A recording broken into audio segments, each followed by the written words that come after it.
बिस्मिल्लाहिर्रहमानिर्रहीम। नाज़रीन अस्सलामु अलैकुम वरहमतुल्लाहि वबरकातुहू। हमें अमेरिका से किसी पाकिस्तानी बीवी ने कॉल की थी कि शुगर के मुतालिक हमें मालूमात फ़राहम की जाएँ। तो उनकी ख्वाहिश का एहतराम करते हुए आज का हमारा मौजू है शुगर और इसी पर बात करना चाहता हूँ। नाज़रीन, शुगर का एक नाम ज़ियाबितिस भी है या ज़ियाबितुस, ये यूनानी ज़ुबान का लफ्ज़ है। इसका माना है गुज़रना, यानी ज़ियाबितुस का जो मरीज़ होता है वो जब पानी पीता है तो कुछ ही देर के बाद पेशाब के ज़रिए उसका वो पानी गुज़र जाता है, इसलिए उसका नाम ज़ियाबितिस रखा गया। और इसे अंग्रेज़ी में कन्वर्ट करके इसका नाम डायबिटिस भी रखा गया है। ज़ियाबितिस का एक माना अतीबा ने यह भी बयान किया है कि जैसे पुराने ज़माने में कुएं पे एक राहट होता था जिसके ज़रिए कुएं से पानी निकाला जाता था, कि बैल कुएं के गिर्द घूमता था और एक गरारी के ज़रिए कुएं के ऊपर एक चक्का या गोल पहिया सा लगा होता था, उसके साथ रस्सियों के साथ डोल बांधे होते थे जो कुएं के नीचे तक चले जाते थे और वहाँ से पानी भरते, फिर ऊपर आते तो वो पानी गिरा देते थे, यानी पानी वो भरते थे और गिराते थे। तो शुगर के मरीज़ का भी यही हाल होता था कि जैसे पानी पीता है, पानी पीने के बाद थोड़ी देर बाद ही वो पानी बाहर निकाल देता है, इसलिए इस मर्ज़ को डायबिटिस कहा गया। और शुगर इसको इसलिए कहते हैं कि इंसान जब ग़िज़ा खाता है तो वो ग़िज़ा का जो मीठा होता है वो बदन में, जिस्म में जज़्ब नहीं हो पाता और पेशाब के ज़रिए गुर्दे इसे खारिज कर देते हैं और ये पेशाब मीठा होता है। और इसकी निशानी ये होती है कि मरीज़ शुगर का जब पेशाब करता है तो उसके पास चोटियाँ इकट्ठी हो जाती हैं। नाज़रीन, ये शुगर जो है अमूमन 40 साल से ज़्यादा उम्र के लोगों को होता है। अगर 40 साल से कम लोगों के उम्र को हो जाए तो ऐसे मरीज़ बहुत कम उम्र पाते हैं और 40 साल से ज़्यादा उम्र के लोग मामूली इलाज से सेहत याब रहते हैं।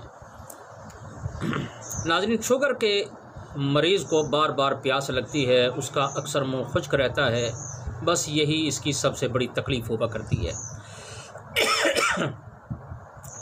खाने के बाद जब तक खाना हज़म नहीं हो जाता तो मरीज़ बार बार पानी पीता रहता है और फिर इसके बाद पेशाब का सिलसिला शुरू हो जाता है कि उसे बार बार पेशाब आता है और इस पेशाब से मीठी बू आती है, जैसे गन्ने की बू या गुड़ की बू होती है। शुगर के मरीज़ की अगर प्यास पर कंट्रोल कर लिया जाए तो शुगर का लेवल भी ठीक रहता है और जिस्मानी सेहत भी ठीक रहती है। ज़्यादा पेशाब की वजह से यूरिया और फास्फेट खारिज होने लगते हैं, पर मनी का कवाम भी पतला हो जाता है, टाइमिंग भी उसकी ख़त्म हो जाती है, मरीज़ नामर्दी के करीब पहुंच जाता है। अगर ऐसा मर्ज़ लाहिक हो जाए तो ऐसे मरीज़ को हमारा ये नुस्खा बनाकर इस्तेमाल करना चाहिए। नुस्खा नोट फरमा लें कि सतावर, सालब मिस्री, सालब पंजा, शकाकल मिस्री, मूसली सफ़ेद इंडिया, मगज़ पंबा दाना, छिलका इसबगोल, ये तमाम अदविया बराबर वज़न ले लें और इन्हें कूट कर पाउडर बना लें और आधी आधी चम्मच घर वाली सुबह दोपहर शाम ये दूध के साथ इसको इस्तेमाल करें। और ये नुस्खा औरतें भी इस्तेमाल कर सकती हैं, लकोरिया के अंदर उनको बहुत ज़्यादा फ़ायदा देता है। तो नाज़रीन, शुगर के मरीज़ को प्यास की तरह भूख भी बहुत ज़्यादा लगती है, लेकिन एक बात याद रखें कि जितनी ज़्यादा भूख लगती है मरीज़ उतना ही ज़्यादा कमज़ोर होता चला जाता है। उसकी वजह ये होती है कि हज़म के 4 मराहिल होते हैं। नंबर 1 हज़म मेदी यानी मैदे का हज़म, हज़म अमाई आंतों का हज़म, हज़म कबदी यानी जिगर का हज़म, हज़म उज़वी आज़ाए रईसा और उनके मातहतों का हज़म। शुगर के मरीज़ के 3 हज़म तो ठीक होते हैं, मगर जो चौथा हज़म होता है ना, वो बिगड़ जाता है। और यही वो हज़म होता है कि जिसने जिस्म में बनने वाली शुगर को जिस्म का हिस्सा बनाकर ताकत देनी होती है। लेकिन शुगर का मरीज़ प्यास की ज़्यादती की वजह से पानी ज़्यादा पीता है, जिससे ये शुगर बज़रिया पेशाब खारिज हो जाती है और जिस्म भी कमज़ोर होता चला जाता है और बाज़ सूरतों में कब्ज़ भी रहने लगती है और बाज़ औक़ात तो इतनी शदीद कब्ज़ होती है कि पखाना उंगलियों से निकालना पड़ता है। या हुक्ना की ज़रूरत पेश आती है, और बाज़ सूरतों में मरीज़ को मोशन शुरू हो जाते हैं और कमज़ोरी दर कमज़ोरी होती चली जाती है और मरीज़ कोमे में चला जाता है। इसी हालत में उसकी मौत भी वाक़ हो जाती है। शुगर की वजह से बाज़ मरीज़ों की आँखों में मोतिया भी उतर आता है। तपे दिक, तपे सेल यानी जिसे टीबी कहा जाता है वो भी हो जाता है। बाज़ को नमूनिया हो जाता है। औरतों में माहवारी ये बंद हो जाती है। इन तमाम तकालीफ़ को मद्देनज़र रखते हुए मैंने ये एक नुस्खा तरतीब दिया है जो चौथे हज़म को दुरुस्त करके शुगर को जुज़्वे बदन भी बनाता है। नुस्खा नोट फरमा लें। हलीला स्याह, पतरी फौलाद, जामन की गुठली, करेले के बीज, मिर्च स्याह और नीम के खुश्क पत्ते, गुड़ मारबूटी, हरमल, कलवंजी, कौड़ तुम्मा जिसे हंजल भी कहा जाता है, तुख्म सरस, ये दरख्त टाली के बीज होते हैं, तुख्म सरस, इसे सरसों ना समझा जाए, ये तुख्म सरस और चीज़ होता है, बीज होते हैं मोटे तरबूज के बीज की तरह होते हैं, लेकिन तरबूज का भी नरम होता है, ये ज़रा सख्त होते हैं। अच्छा, मूसली, सफ़ेद इंडिया, बर्ग अफसन 3, कुश्ता सदफ़, कुश्ता बैज़ा मुर्ग। तो नाज़रीन, ये कुश्ता जो मैंने 2 बताए हैं, इन कुश्तों से भी नहीं डरना चाहिए। अक्सर लोग कुश्ते का नाम सुनते ही बिदक जाते हैं कि ये कुश्ते तो गुर्दों को ख़राब करते हैं, हालांकि ये कुश्ते बिल्कुल बेज़रर हैं। कुश्ता सदफ़ ये समंदर या दरियाओं के अंदर मिलने वाली एक सीप होती है जिसे सिप्पी भी कहा जाता है। तो ये उसको आग के अंदर जलाकर इसे नरम कर लिया जाता है, बस इसी का नाम कुश्ता है। और कुश्ता बैज़ा मुर्ग, ये मुर्गी के अंडे के छिलके होते हैं, इन्हें आग में जलाकर इन्हें भी नरम कर दिया जाता है, तो इसी का नाम कुश्ता बैज़ा मुर्ग है। बहरहाल इन तमाम दवाओं को बराबर वज़न ले लें और इन तमाम को कूट कर किसी बर्तन में रखें और इनमें लीमू के पानी यानी लीमू का रस निकाल कर, पानी निकाल कर इस कदर इसके ऊपर डाल दें कि वो तमाम जो दवाएं हैं वो डूब जाएं और पानी यानी 1 उंगली, ये जो उंगली की चौड़ाई है ना, इससे ज़रा ऊपर आ जाए। फिर इसको हल्की, बिल्कुल हल्की आंच पर आग के ऊपर रखेंगे और इसे पकाना शुरू करें। जब ये पकते पकते पानी इसका यानी ख़त्म हो जाए और थोड़ी दवा जो है अभी गीली हो, तो इसे बाहर निकाल कर किसी ट्रे वगैरह में खुले बर्तन के अंदर इसे फैलाकर धूप के अंदर रख दें और ये जब खुश्क हो जाए तो इसे दोबारा कूट कर पाउडर बना लें। अब ये दवा तैयार है और घर वाली चम्मच का चौथा हिस्सा सुबह, दोपहर, शाम पानी के साथ इस्तेमाल करें। और ये ऐसा ज़बरदस्त नुस्खा है कि इससे प्यास भी कंट्रोल हो जाती है और चौथा हज़म भी दुरुस्त हो जाता है, शुगर भी बदन का हिस्सा बन जाता है। ये बहुत बेहतरीन नुस्खा है। बस यूँ समझ लें कि मैंने अपना दिल निकाल कर आपके सामने रख दिया है। बस मरीज़ को रंज और परेशानी, गम और फ़िक्र और तरद्दुद से दूर रखें, क्योंकि इससे शुगर में बहुत ज़्यादा इजाफ़ा होता है।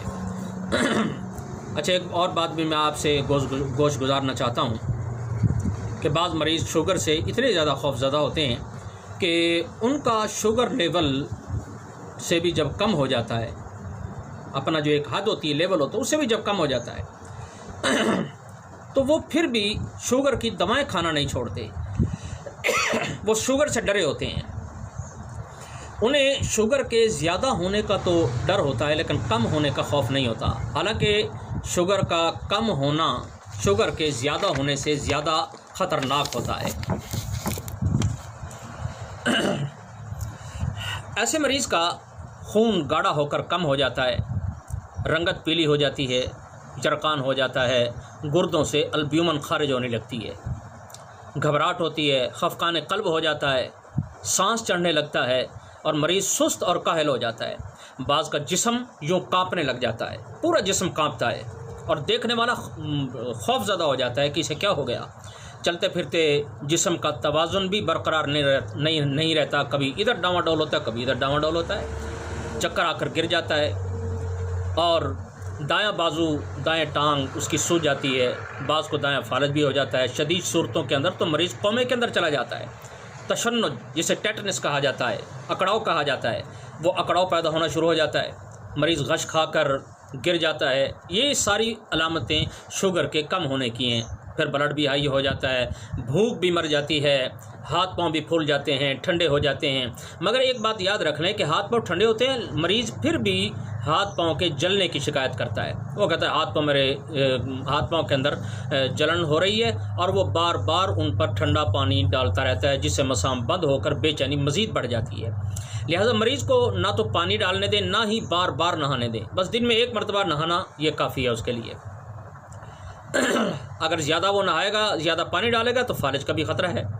तो बाज़ मरीज़ों के फेफड़े भी मुतासर हो जाते हैं, उन्हें खुश्क खांसी आने लगती है, कभी बलगम में खून भी आ जाता है, फेफड़ों में पानी भर जाता है, बुखार शदीद रहने लगता है। बुखार की शिद्दत जो है वो 104 से कम नहीं होती। इस बुखार की अलामत ये होती है कि पहले हाथ पांव सर्द होते हैं और फिर शदीद सर्दी से जिस्म कांपने लग जाता है। इसी को डॉक्टर हजरात शुगर की टीबी भी कह देते हैं। ऐसे मरीज़ के पेशाब में कमी वाक़ई हो जाती है, और अगर ज़्यादा कमी वाक़ई हो जाए तो गुर्दे वाश करवाने की ज़रूरत पेश आती है। ये बात याद रख लें, अगर कमी वाक़ई हो जाए पेशाब के अंदर तो गुर्दे वाश करवाने की ज़रूरत पेश आती है, जिसे डायलिसिस करवाना भी कहते हैं। इसमें गुर्दे सोजशनाक होकर अपना काम सही तौर पर अंजाम नहीं दे पाते और वो शदीद मुतासर हो जाते हैं। तो नाज़रीन, जब ये अलामतें पैदा होने शुरू हो जाएं तो फ़ौरी तौर पर जो शुगर कम करने वाली दवाएं होती हैं, उन दवाओं को खाना बंद कर दें। वो दवाएं खाना बिल्कुल बंद कर दें। बाज़ मरीज़ इसे खाते रहते हैं, जिससे मज़ीद नुकसान होता है।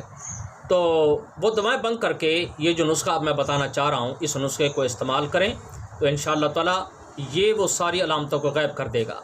नुस्खा नोट फरमा लें कि संदल सफ़ेद, छोटी चंदन, धनिया, गुल सुर्ख, कलमी शोरा, नशादत ठीकरी, मिर्च स्याह, बाल छेड़, ये तमाम अदविया बराबर वज़न ले लें और इन्हें कूट छान कर पाउडर कर लें। और घर वाली जो चम्मच है ना, ये आधी आधी चम्मच सुबह, दोपहर, शाम दूध या दूध की मीठी लस्सी के साथ खाएं।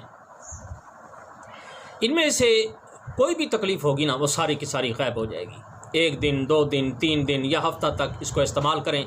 जब ये तकलीफ़ सारी की सारी ख़त्म हो जाए तो फिर ये दवा बंद कर दें और दोबारा ये शुगर वाली दवाई इस्तेमाल करना शुरू कर दें।